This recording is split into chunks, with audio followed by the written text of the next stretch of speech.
দ্বিতীয় সেমিস্টার স্নেহের ছাত্রছাত্রীদের আজকে খুব গুরুত্বপূর্ণ একটা সাজেশন নিয়ে চলে এসেছি মাইনর পল সায়েন্স। আজকে মাইনর পল সায়েন্সে টোটাল 11টা কোশ্চেন রেখেছি।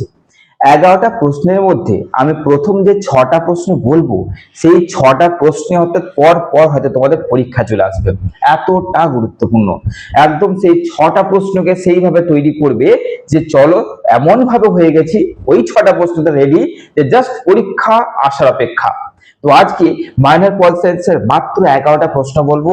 6টা প্রশ্ন পরপর যেগুলো দেবো সেগুলো বেশি গুরুত্বপূর্ণ দিয়ে দেখবে, তারপর নিচে এগুলো দেখছো। হ্যাঁ, নিচের এগুলো অবশ্যই দেখে নিচ্ছ।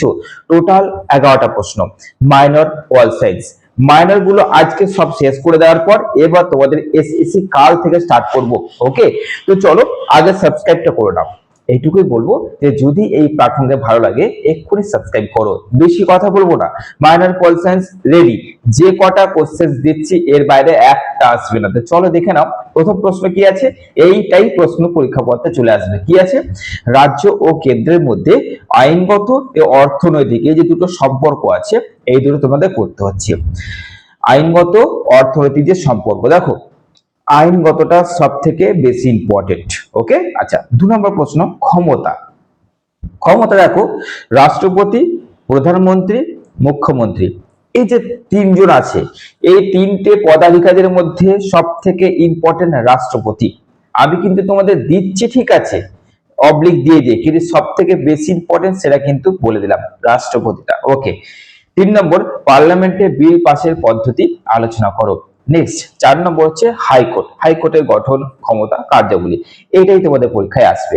আচ্ছা 5 নম্বর রাজনৈতিক দল ব্যবস্থার বৈশিষ্ট্য, এইটাও তোমাদের পরীক্ষায় আসবে। 5 নম্বর হয়ে গেল। 6 নম্বর প্রশ্ন ভারতীয় সংবিধানে সংরক্ষিত স্বাধীনতা, সাম্য ও শোষণের অধিকার আলোচনা করো।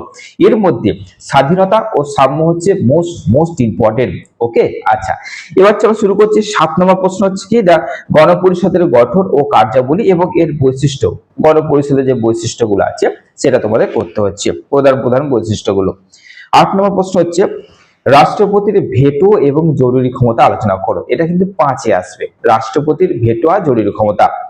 10 নম্বর ভারত কি ধর্মনিরপেক্ষ, সমাজতান্ত্রিক ও প্রজাতান্ত্রিক দেশ আলোচনা করো। এই যে তিনটে বললাম, এই তিনটে তোমাদের কিন্তু ভাগ করে করে দিতে পারে 5 নম্বর আলাদা আলাদা করে। ওকে, আচ্ছা এরপরে 11 নম্বর এবং শেষ প্রশ্ন হচ্ছে যে ভারতীয় সংবিধানে লিপিবদ্ধ শাসনতান্ত্রিক প্রতিবিধানের মৌলিক অধিকারটি সংক্ষেপে আলোচনা করো।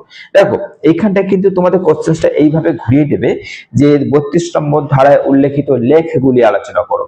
একই প্রশ্নের উত্তর। ওকে, আর একটা তোমাদের ঘুরে দিতে পারে টিকা হিসেবে যে বন্দি প্রত্যক্ষীকরণ, পরমাদেশ, প্রতিষেধ, অধিকার পৃচ্ছা, উৎপ্রেষণ, এইগুলো তোমাদের আলাদা করে টিকা হিসেবে দিতে পারে।